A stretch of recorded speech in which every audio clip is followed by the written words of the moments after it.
Qué bendición verlos esta mañana, mis hermanos. Les voy a rogar que abramos nuestras Biblias en Hebreos, capítulo 11. Carta a los Hebreos, capítulo 11. Vamos a leer ahí los versículos del 23 al 27. Nuestro tema de esta mañana es lo que la madre de Moisés hizo por él. Y dice así la palabra de Dios, leída en el nombre del Padre, del Hijo y del Espíritu Santo. Por la fe Moisés, cuando nació, fue escondido por sus padres por 3 meses, porque le dieron un niño hermoso y no temieron el decreto del rey. Por la fe Moisés, hecho ya grande, rehusó llamarse hijo de la hija de Faraón, escogiendo antes ser maltratado con el pueblo de Dios que gozar de los deleites temporales del pecado, teniendo por mayores riquezas el vituperio de Cristo que los tesoros de los egipcios, porque tenía puesta la mirada en el galardón. Por la fe dejó a Egipto, no temiendo la ira del rey, porque se sostuvo como viendo al invisible. Padre, te damos gracias en esta mañana por tu portentosa palabra. Te rogamos, Señor, que nos ministres con ella, que hagas crecer, Señor, nuestro acervo espiritual y que logremos comprender en nuestro espíritu tantas cosas maravillosas que tú tienes. Y gracias por las madres, Señor. Gracias por ese ser maravilloso que nos has dado, que se asemeja tanto a tu amor, Señor. Bendito seas por concedernos ese privilegio a todos los seres de esta tierra, en el nombre de Jesús. Amén. Pueden sentarse, mis amados hermanos. Hay muchas madres para considerar en el Día de la Madre. Podríamos pensar en Eva, la madre de todos nosotros. Podríamos pensar también en Ana, la madre de Samuel, o incluso en María, la madre de Jesús. Pero esta mañana vamos a hablar sobre Jocabed, la madre de Moisés. Jocabed quiere decir Jehová es gloria. Ella era una hija de Leví que se casó también con un hombre que servía a Dios, era sacerdote de Dios, y su esposo se llamaba Amram, y esta palabra quiere decir pueblo exaltado. Es curioso ver los nombres de los padres de Moisés y cómo Moisés cumplió con todo lo que Dios había establecido para la vida de él. Ahora recordemos que ella fue madre de Moisés en tiempos que eran sumamente difíciles. ¿Por qué difíciles? Porque el nuevo rey no se recordaba de José. José había existido 400 años antes. Si ustedes se recuerdan, Josué fue el que proveyó prácticamente la provisión no solo para Egipto, sino para todas las naciones cercanas, por la misericordia de Dios. Entonces este nuevo rey de Egipto, este faraón nuevo, no se recordaba de esa actitud que tuvo el pueblo de Dios para con los egipcios, y se dieron cuenta que de 70 personas que llegaron, eran ya 2 millones de personas en Egipto.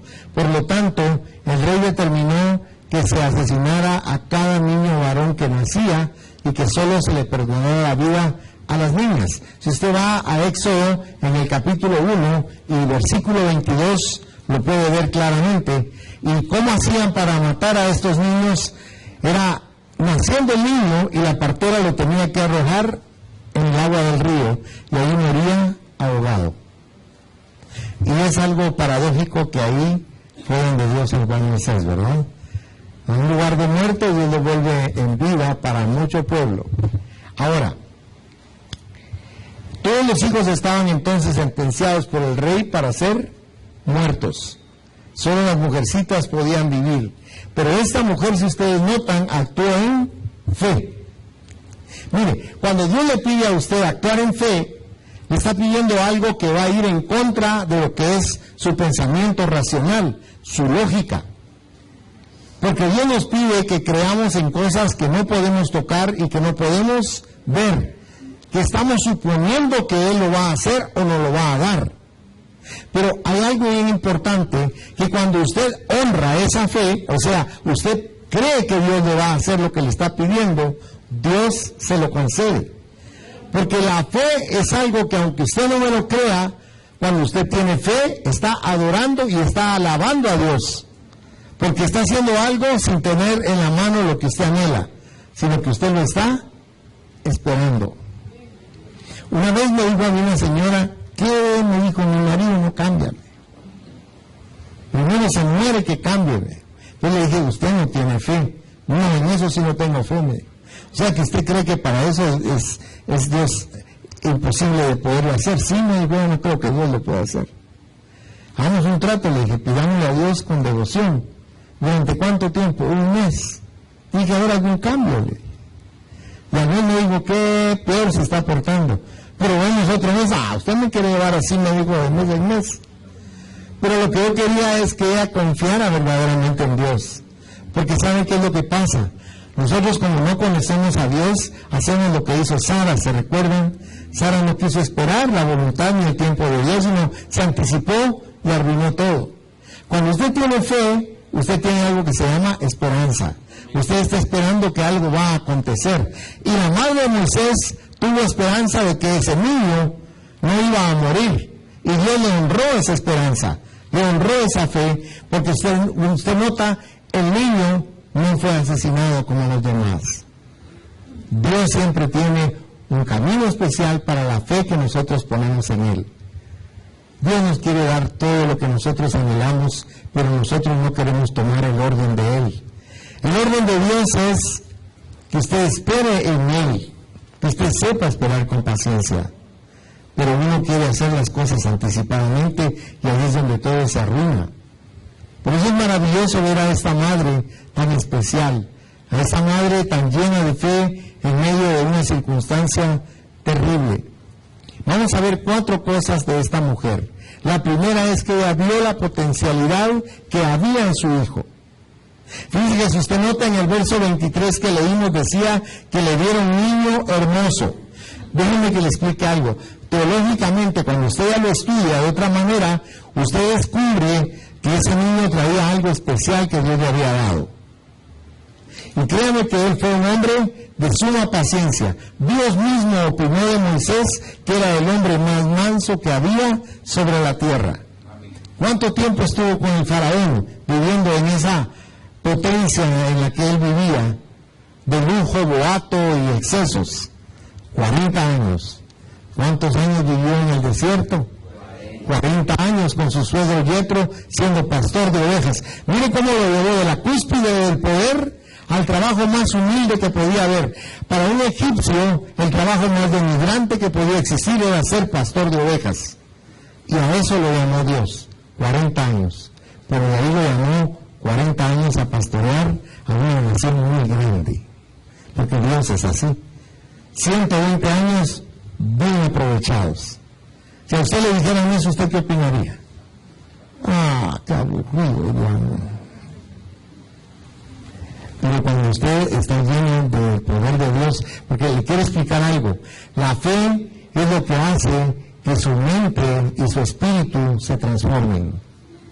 Dios obra en su espíritu para que usted haga que su mente sea hecha nueva.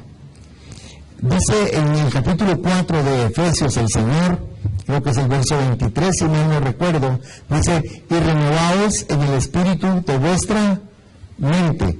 Note que no está diciendo Dios, dice, voy a renovar tu espíritu de tu manera de pensar. No, está diciendo, renovaos porque soy yo el que tengo que hacer el esfuerzo por renovarme. ¿Cómo? Oyendo la palabra de Dios. Y al oírla, tratar de ponerla por obra en mi vida. No solo como dice Santiago, que dice que no seamos oidores, ¿qué dice? Olvidadizos, ¿se recuerda? ¿Verdad? Porque como decía mi abuelita, por aquí oís Miguelito y por aquí te sale, decía. Nosotros con Dios tenemos que entender que cuando nos dice algo, tiene un propósito. Está hecho para un fin, que es nuestro beneficio. Todo lo que un padre hace para el bien de su familia va a redundar en que sus hijos se proyecten de esa misma manera, pero con más calidad. Y los hijos de esos hijos lo van a hacer de la misma forma, mejorando cada vez más. Porque la palabra de Dios no es un libro de ética o de moral o de comportamiento. Es la revelación de Dios para el hombre, para que descubramos quiénes somos, qué estamos haciendo aquí y hacia dónde nos dirigimos. Por eso es que cuando usted verdaderamente le abre su corazón a Dios y le comienza a dar el primer lugar en su vida, todas las cosas que usted anhelaba antes materialmente, Dios se las va a añadir. Vendrán a usted, dice la promesa de Dios. Pero le reitero, es producto de algo que se llama fe. Aprender a esperar en Dios. Hay un canto que dice, esperar en Dios, difícil sé que es. Mi mente dice, no, dice, pero mi corazón está confiado, ¿verdad? Y eso es lo que Dios ama de nosotros, que confiemos en Él. Vaya en su Biblia a Éxodo capítulo 2, si es tan bondadoso. Vamos a leer ahí el versículo 2. Éxodo 2, versículo 2. Dice, la que concibió y dio a luz un hijo, y viéndole que era hermoso, le tuvo escondido, dice, 3 meses. ¿Usted se recuerda de Esteban, el primer mártir cristiano de la iglesia, que fue lapidado, fue muerto a pedradas? Él le explicó a los judíos toda esta historia, pero cuando hace referencia a Moisés, incide en esta misma posición. Vaya a Hechos capítulo 20, si es tan bondadoso, y vea conmigo el verso 20. Dice, en aquel mismo tiempo nació Moisés, note por favor, dice, y fue agradable a Dios, y fue criado 3 meses en casa de su padre. Note pues de qué forma este niño era, desde que era un bebé, agradable a los ojos de Dios. Ahora, recuerde que estas son las reacciones lógicas de los padres. Usted a veces puede ver un niñito que no es muy agraciadito, pero si usted escucha a la mamá dice, va que es precioso mi niño. Dice, amén, dice uno, ¿verdad? Porque nuestros papás siempre nos ven súper lindos a nosotros, ¿verdad? Así nos ve Dios también, fíjense. Dios no nos ve como nos vemos nosotros en el espejo. Dios nos ve a través de la sangre inmaculada y preciosa de nuestro Señor Jesucristo. Entonces, ella lo quería así como Moisés era. Lo amaba de esa forma y esperaba lo mejor de él. Porque hay algo importante. Un hijo debe ser una bendición y se le tiene que estimar. ¿Y por qué le digo esto? Porque en la Biblia también aparecen madres que no eran muy amorosas. ¿Usted le pondría a su hijo triste? ¿Verdad que no? Triste, vení para acá. Y me daría triste, de veras. Yo una vez vi a un niño de semana en Pemuceno y dije, papá, ¿por qué le pusieron ese nombre al niño? Lo que se me dijo. Sus papás le pusieron así, pero a mí me dio tristeza. Y usted dirá, ¿dónde lo estoy sacando? De la Biblia. Le voy a pedir un favor para que lo veamos juntos. Vaya al primer libro de Crónicas, si es tan amable. En el primer libro de Crónicas vamos a leer 2 versículos. Capítulo 4, versículos 9 y 10. Primer libro de Crónicas 4, versículos 9 y 10 dice: Y Jabes fue más ilustre que sus hermanos, al cual su madre llamó Jabes, diciendo, por cuanto lo di a luz en dolor. E invocó Jabes al Señor de Israel, diciendo, oh, si me dieras bendición y ensancharas mi territorio, y si tu mano estuviera conmigo y me libraras del mal para que no me dañe. Y le otorgó Dios lo que pidió. Ahora, fíjese que lo tremendo es que el nombre Jabes quiere decir triste y también quiere decir el que produce dolor. ¿Cómo le va a poner un nombre uno hacia un hijo? Pero usted note que aquí Dios es perfecto en el balance de enseñanza de la Biblia, porque lo vemos todo. No nos parcializa las cosas, sino que nos muestra nuestra propia naturaleza. Es lo que me gusta a mí de Dios. Es tan especial, tan justo y tan perfecto. ¿Por qué? Porque ¿qué son los hijos para nosotros según Dios? Son un regalo, fíjense, son un premio, son una bendición. Vaya al Salmo 127 en su Biblia, se lo voy a mostrar con mucho amor. El Salmo 127, versículo 3 y 4 dice: He aquí, herencia de Jehová son los hijos, cosa de estima el fruto del vientre.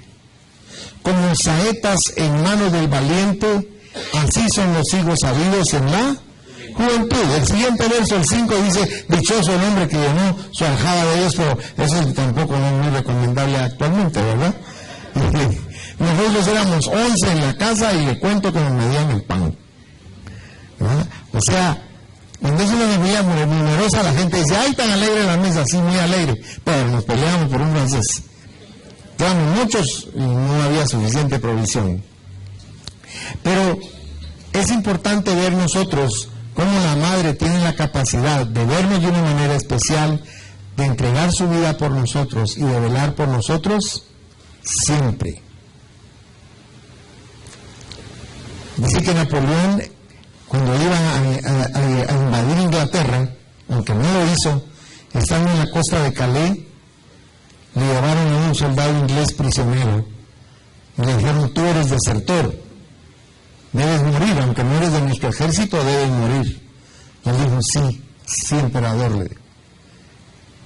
¿Y por qué estabas huyendo? Porque estabas desertando de tu ejército. ¿Por qué te acobardaste? No me acobardé, le dijo. Supe que mi madre está muriendo y quería verla antes de que falleciera. ¿Y sabe qué hizo el emperador?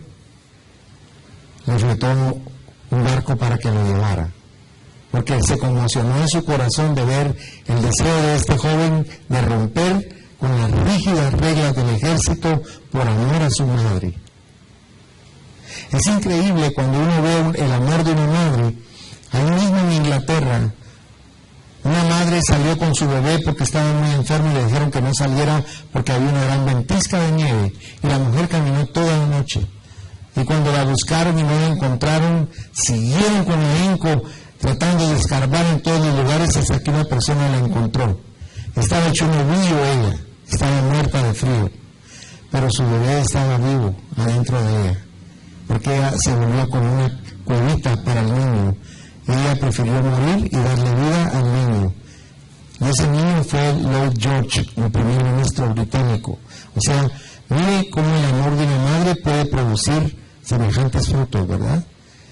Cuando uno descubre el amor que la madre de uno tiene por uno se asombra. Que crece en el interior de nuestro corazón un amor intenso. No un amor pasional, sino un amor intenso. Un verdadero fruto del corazón. Porque descubrimos lo que la madre hace por nosotros. 9 meses de incomodidad, por eso se llama embarazo. El parto es sumamente doloroso. Y luego de eso, el cuidado que hay que tener con el bebé. Uno de los papás los chimía y les hace bulla y todo, pero al ratito ya viene uno y lo pone en la cunita. Porque la madre es la que está preparada por Dios para prodigar ese cuidado, esa atención, ese detalle y ese amor. Claro, también hay excepciones, ¿verdad? Gracias a Dios son muy escasas, pero las hay. Segundo, ella arriesgó su vida por su hijo. Se atrevió a violar la ley del faraón, porque si usted nota que tenía que haber hecho ella, darlo a las parteras para que lo ahogaran en el río, pero lo guardó 3 meses. Fue algo maravilloso lo que esta madre hizo. Pero Dios nos está haciendo ir en contra de la ley, pero hay veces que nosotros debemos comprender que Dios nos está diciendo que no obedezcamos esa ley, sino la ley de Él, el mandato divino, porque ahí había un propósito. Vaya al libro de los Hechos, si es tan amable, en el capítulo 5, y vea conmigo el versículo 29, por favor. Hechos 5:29 dice, respondiendo Pedro y los apóstoles dijeron, ¿es necesario obedecer a Dios? ¿Qué dice su Biblia? Antes que a los hombres. Dios nos dice que tenemos que obedecerlo a Él antes que a la ley de los hombres y a los hombres mismos. Porque Dios siempre nos va a respaldar cuando lo hacemos de manera objetiva y obediente a Él. Nunca nos va a dejar solos. Le voy a poner un ejemplo. ¿Sabe que Herodes le tenía tanto miedo a Pedro que lo metió en una cárcel, que había que pasar 4 puertas para llegar a donde lo tenían a él, encadenado a la pared y a 2 soldados? Mire qué miedo tendría Herodes. Y el pobre pescador estaba ahí afligido, pero como tenía a Cristo en su corazón, se durmió con paz. Pero la iglesia estaba haciendo oración por él. Y sucedió algo que para la mente humana es inconcebible, porque cada puerta estaba guardada por 2 soldados, y eran cuatro puertas, eran 8 soldados, ¿verdad? Sin embargo, dice que de manera sobrenatural se durmieron los 8 soldados y se abrieron solas las 4 puertas. Y cuando Pedro vio al ángel que estaba frente a él, creyó que estaba soñando. Y el ángel no está soñando, levántate, nos tenemos que ir de aquí. Y las cadenas se cayeron de sus manos, los soldados se durmieron, y él salió caminando de ese lugar. Y cuando llegó al lugar al que iba, fíjese que era tan increíble, donde estaban orando por él, que tocó la puerta. Y le digo, ¿quién es? Dijo la muchacha que le fue a abrir. Soy Pedro, le dijo. Pedro está preso, le digo. No, hombre, aquí estoy. Y desde abrió, ay, si es Pedro, y ¡pum!, cerró, y se entró a decirles, Pedro está allá afuera. Y pobre Pedro afuera, que me abran. Y pobre Pedro estaba afligido. Porque no podían creer que Dios hiciera algo tan sobrenatural. A nosotros nos da risa. Pero si a usted lo metieran ahí junto con el general, que estuviera usted ahí en esa cárcel, por soldados, por puertas, una cárcel no es fácil de abrir, pero para Dios no hay nada que sea imposible. Alabado sea Dios. Hay cárceles que nosotros hacemos en nuestra mente y somos prisioneros de ellas. Déjeme decirle que Cristo vino para eso precisamente. Acompáñenme su Biblia a San Lucas capítulo 4, versículo 18, si mal no recuerdo.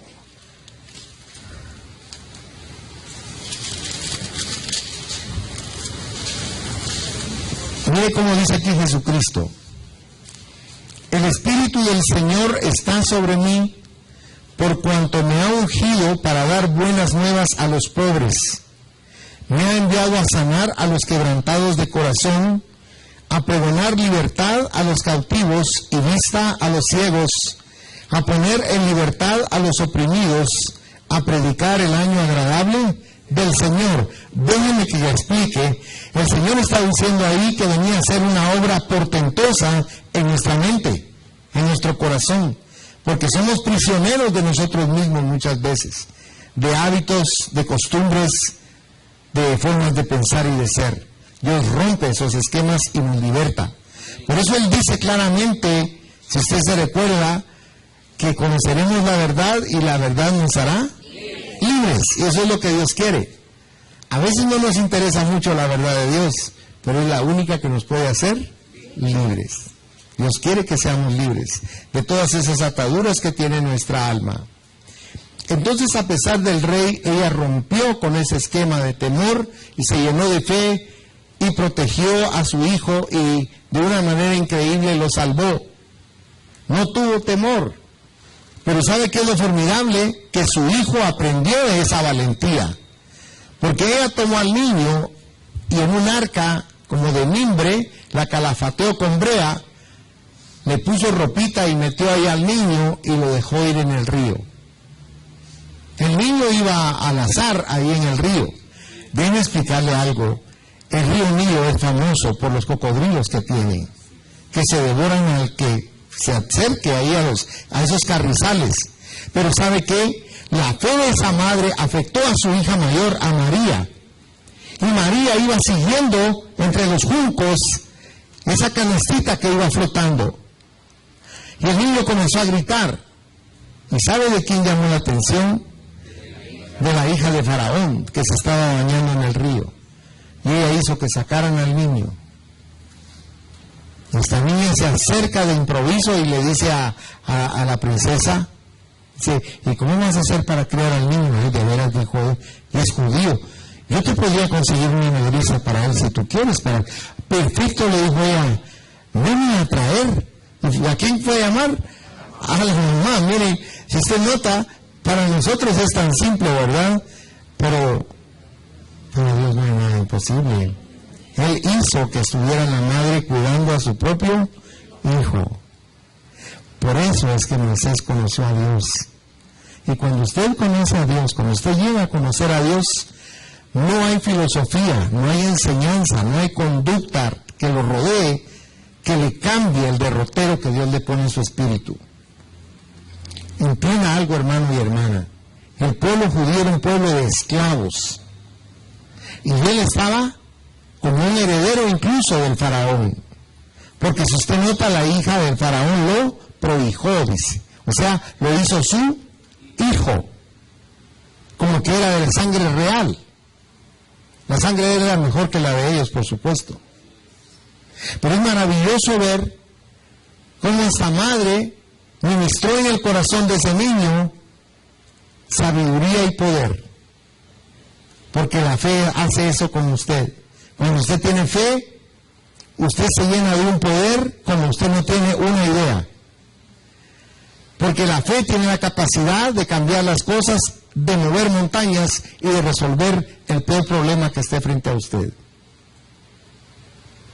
Yo creí que no iba a poder venir a predicar esta mañana, porque no he dormido en toda la noche por una afección que tenía, y yo le oré a Dios y con fe Él me ayudó. Y a las 6 de la mañana me quitó el dolor. Me dieron ganas de decirle a mí, ¿por qué no me dejaste dormir un ratito? Pero le aseguro que al irme de aquí a mi casa no voy a ir a comer, voy a ir a dormir. Pero Él me permitió estar parado aquí, porque cuando tenemos fe, Dios hace posible todas las cosas. Dios es bueno. Alabado sea su nombre. Tercer punto, ella impartió fe en su hijo. Lo hizo creer verdaderamente en un Dios que existía, en un único Dios, en un Dios perfecto, no en una religión, en un Dios que lo amaba. Y Moisés logró comprender eso, fíjese. Déjenme que cuente algo que yo vi con mis ojos. Yo conozco a una madre que desde que nacieron sus hijos les leía la Biblia, porque a ella le enseñaron un día que Dios no era religión. Y a pesar de que ella siguió con su religión al principio, ella comenzó a leer la Biblia y después le empezó incluso a copiar a mano. Llenó un montón de cuadernos copiando la Biblia. Pero lo que más le admiro yo a ella fue que le enseñó a sus hijos la palabra de Dios. Note que no les enseñó una religión de ninguna naturaleza, les enseñó la Biblia. Y cuando yo la conocí, ella me dio el privilegio de que de esos niños yo fuera su mentor bíblico. Y les enseñé la Biblia a esos niños. Ahora son hombres que se proyectan al futuro con mucho éxito. Tienen mucho éxito. Son ricos integralmente porque tienen a Dios. Y ¿sabe una cosa? Ellos no se olvidan de Dios. Y para la honra y gloria de Dios no se olvidan de mí. Me escriben de los Estados Unidos, o donde estén, me escriben: Miguelito, ore por tal cosa, ore por tal, o ayúdenos a ayudar por esto, o ayúdenos a orar por lo otro. Porque ellos han entendido que todo lo que han alcanzado no es por su propio esfuerzo, sino es por la gracia y la bendición de Dios. Dice la palabra que cuando Dios lo bendice a usted, no le añade tristeza con la bendición. Pero yo me asombro que ellos a sus hijos les están inculcando lo mismo, la palabra de Dios. Me decía la esposa de uno de ellos: fíjese, Miguelito, que yo le leo todas las noches la Biblia a mi bebé. Y él me oye. Claro que te oye. Y nació y le siguieron hablando de Dios. Mire, hermano, tal vez usted dirá que soy temático, pero créame, la mejor herencia que usted le puede dejar a sus hijos es Dios. Amén. Alabado sea Dios. Bendito sea Dios. Porque la fe nuestra pasa hacia nuestros hijos y hasta los hijos de nuestros hijos. Mire el plan entonces que permitió que ella fuera su niñera. Vaya conmigo, si es tan amable, a Éxodo capítulo 2, versículos del 7 al 10. Dice: entonces su hermana dijo a la hija de Faraón: ¿iré a llamarte una nodriza de las hebreas para que te críe este niño? Y la hija de Faraón respondió: ve. Entonces fue la doncella y llamó a la madre del niño, a la cual dijo la hija de Faraón: lleva a este niño y críamelo, y yo te lo pagaré. Y la mujer tomó al niño y lo crió. Y cuando el niño creció, ella lo trajo a la hija de Faraón, la cual lo prohijó, y le puso por nombre Moisés, diciendo: porque de las aguas lo saqué. De esa manera fue que este niño aprendió del Dios que usted y yo adoramos y amamos. del cual dependemos con todo nuestro ser. Por eso es que Moisés escogió servir a Dios antes que al faraón. Estaba en la comodidad, en la riqueza, en esa opulencia en la que vivían esos reyes extrema, y dejó todo eso por servir con su pueblo a Dios. Mire, es algo increíble, porque si usted le dijera a alguien que está así, que deje el lugar que tiene, que se vaya a la limonada, le diría, no quiero dejar esto. Pero la paciente instrucción de la madre fomentó la fe en el corazón de este muchacho, y aunque pasaron muchas cosas por su vida, no cambió el propósito que Dios había puesto para él. Fue un hijo fiel. Y cuarto y último, ella ayudó a su hijo a que tuviera una perspectiva de largo alcance en la vida. Si usted va conmigo al versículo 25, por favor. ¿Se recuerda que leímos Hebreos? En el capítulo 11, dice el versículo 25. Escogiendo antes ser maltratado con el pueblo de Dios que gozar de los deleites temporales, ¿de qué dice su Biblia? Del pecado. Miren, hermanos, usted dirá que por qué le voy a hablar de lo que le voy a hablar, pero nosotros tenemos que enseñarles a nuestros hijos.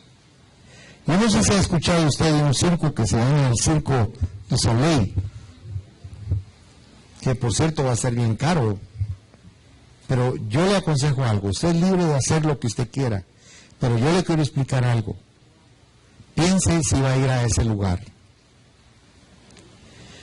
Ese es un lugar diabólico, donde usted y sus hijos van a recibir una administración terrible.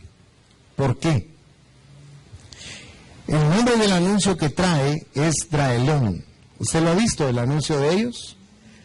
Dice Dralión. Esta es una palabra que significa el dragón, que simboliza el este, el oriente, y el león, que simboliza el oeste. Porque ellos están buscando la armonía entre los seres humanos y la naturaleza. Dralión significan los 4 elementos evocados. El azul es el aire, el agua es verde, el fuego es rojo y la tierra es color ocre. Hay muchos ocultistas que lo que más le hablan a ustedes de colores, pero es por esto. Porque el rojo es prácticamente,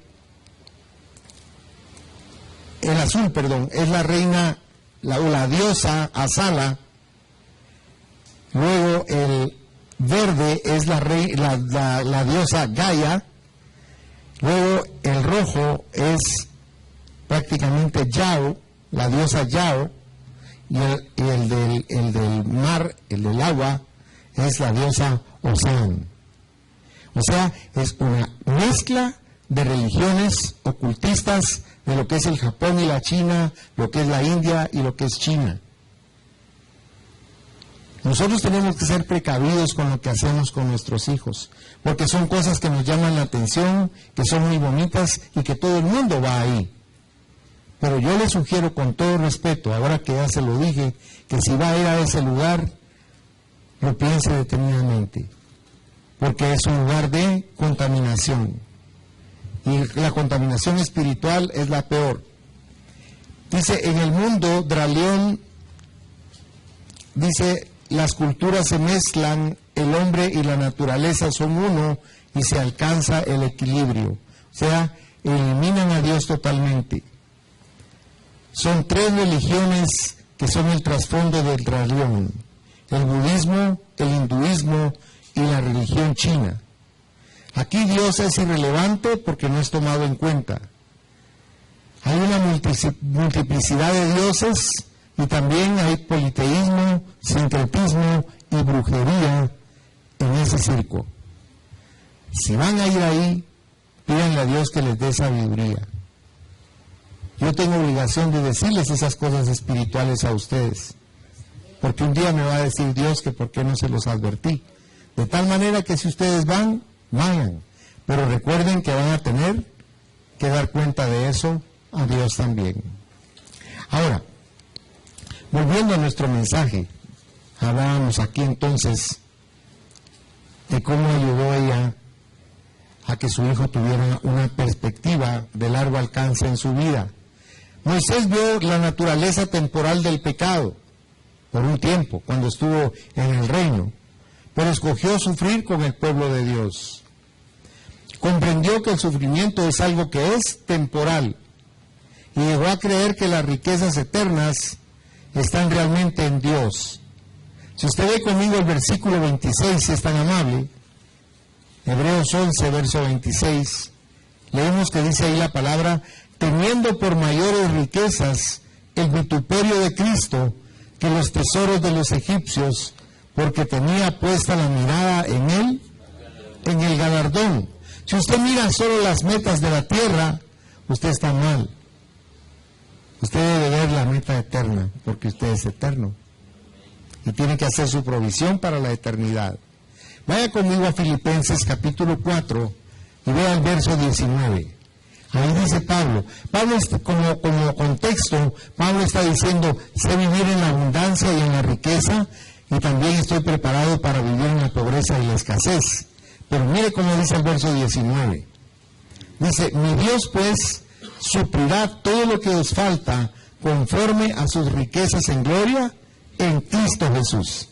No dice: mi Dios pues conforme a sus riquezas en gloria en el Citibank. No dice así, porque la mayor riqueza es Cristo para nosotros.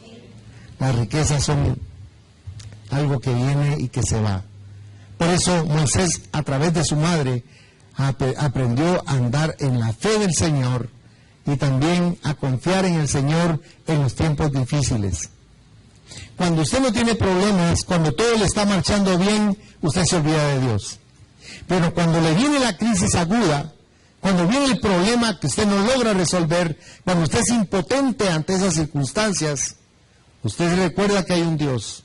Y en la inquietud de su corazón y en la desesperación de su alma, usted se encuentra en ese Dios de amor y de paz. Por eso Isaías 26:3 dice: tú guardarás en completa paz a aquel cuyo pensamiento en ti persevera. ¿Y qué dice al final? Porque en ti ha confiado. ¿Y confiar qué es? Fe.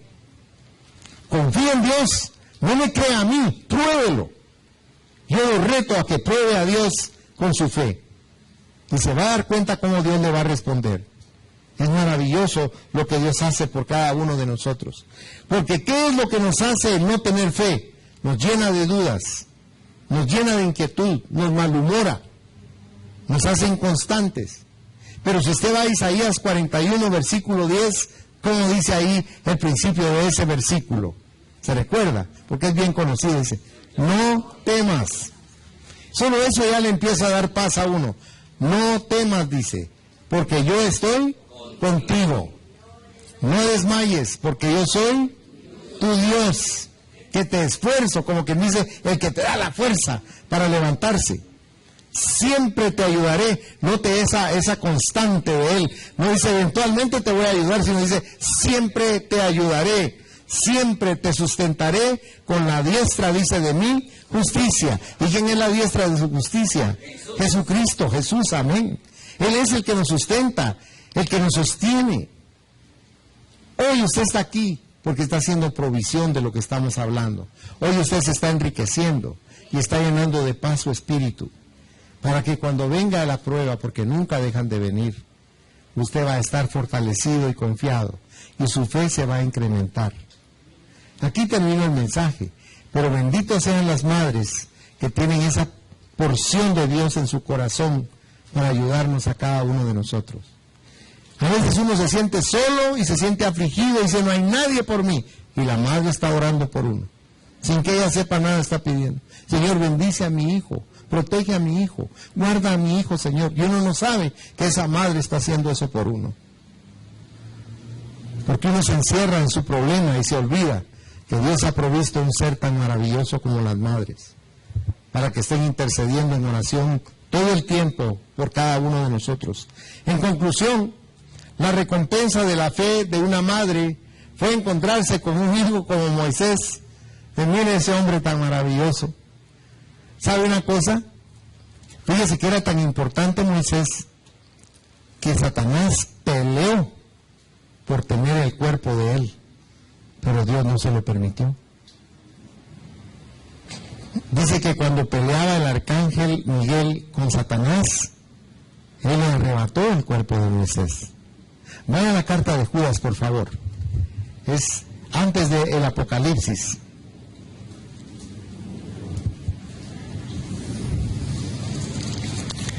A ver si se lo encuentro aquí rapidito.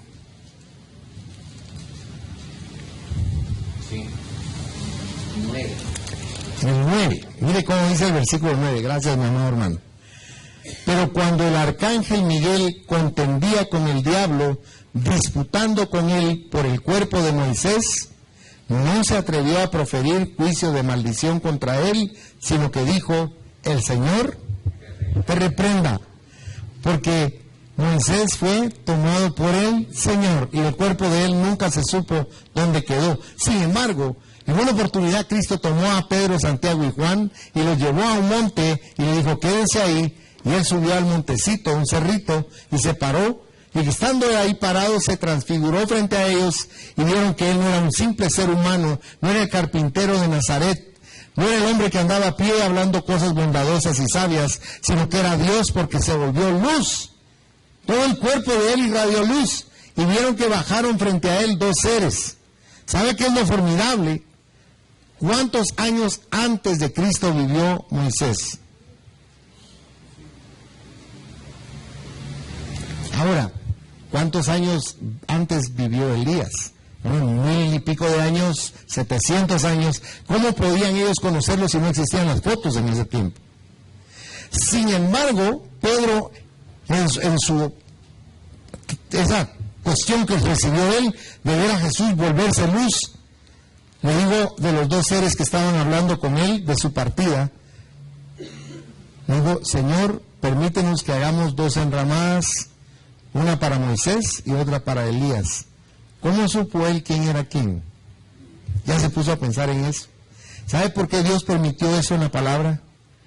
Porque cuando usted llegue al cielo, aunque usted no lo pueda creer, va a conocer a cada persona que hay allá. Porque usted es de mayor edad que el universo. La edad que usted tiene realmente en su espíritu es mayúscula. Aquí nos limita todo. El medio en que nosotros vivimos nos limita, es limitante. Pero en lo espiritual no existen límites. Si usted le dice a alguien que este universo que están viendo, apenas unas porciones de nuestra galaxia, con esos grandes lentes que tienen puestos en nuestra atmósfera, si usted le dijera que todo eso va a desaparecer, se reirían de usted y se burlarían y no le creerían. Pero si usted lee la segunda epístola de Pedro, ahí le va a decir ese pescador de Galilea que se fije bien que todas esas estrellas que existen van a desaparecer. Dios va a deshacer ese universo, incluyendo la Tierra, porque nos va a crear otro universo y otra Tierra, una nueva Tierra. Para Dios no es imposible, hermanos. El hombre se está quebrando la cabeza buscando la partícula de Dios con esos grandes aparatos que son aceleradores de partículas para saber cómo se hizo el universo o cómo se destruyó. Dios no lo dice claro en la palabra. El problema es que no le creemos. Todos los esfuerzos de esta mujer entonces fueron capacitarlo en la fe que le iba a permitir alcanzar el poder sacar a más de 2 millones de personas de la esclavitud a la libertad. Mire lo que puede hacer el poder del amor de una madre. Cierre sus ojos, por favor. Padre, esta mañana te damos gracias por las madres. Gracias por ese ser maravilloso que nos prodiga amor siempre, para que nunca dejamos de ser sus niños. Para la mujer que no hace acepción con sus hijos, los ama a todos por igual.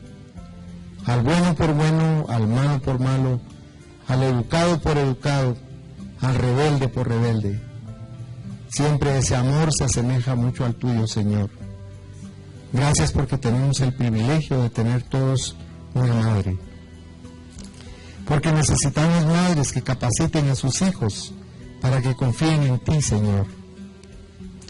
Y tú estás invitando a todas las madres a dedicarse a esa tarea. Tú estás invitando a la salvación a aquellos cuyas madres han sido fieles. Por eso en esta mañana, si tú nunca le has abierto tu corazón a Jesús, yo te invito para que hagas esta sencilla oración y le digas: Señor Jesús, yo tengo una madre maravillosa, y esa es una revelación de tu intenso amor por mi vida. Por eso yo te abro mi corazón en esta mañana y te recibo como mi Salvador personal. Te recibo como el guía maravilloso que necesito para mi existencia. Te ruego que tu Santo Espíritu llene de conocimiento espiritual todo mi ser, para que no me aparte jamás de ti, Señor. Para que donde quiera que esté sepa que tú estás en mí y estás alrededor de mí. Por eso esta mañana te agradezco que me llenes con tu presencia, porque te necesito. Amén. Sigan orando, mis hermanos. Si alguien hizo esta oración por primera vez en su vida, levante su mano. Yo quiero orar por usted, yo quiero bendecirle en el amor del Señor. Padre, yo te doy gracias porque cada persona en este lugar ya te recibió, Señor, y públicamente declaró que tú eres su Dios y no se avergonzó de ti. Por eso te pido, Señor, con todo mi corazón, que no sea parte de ellos tu bien, tu luz, tu misericordia y tu guía. Espíritu Santo, ministralos, ayúdalos, fortalécelos, guárdalos, líbralos de toda maldad humana y espiritual, líbralos de toda intención perversa en contra de ellos o sus familias. Rodéalos con tu fuego poderoso y cierra todo por ti en su vallado. Cúbrelos con tus alas protectoras y arrópalos con ternura. Protégelos y líbralos en lo espiritual, Señor. Y sobre todas las cosas, abre su mente espiritual para que puedan recibir de ti ese conocimiento que purifica, que exhorta, que edifica, que magnifica el conocimiento tuyo en nuestro corazón. Te lo suplico, Señor, bendiciéndolos en el nombre del Padre, del Hijo y del Espíritu Santo. Amén, Señor, y amén.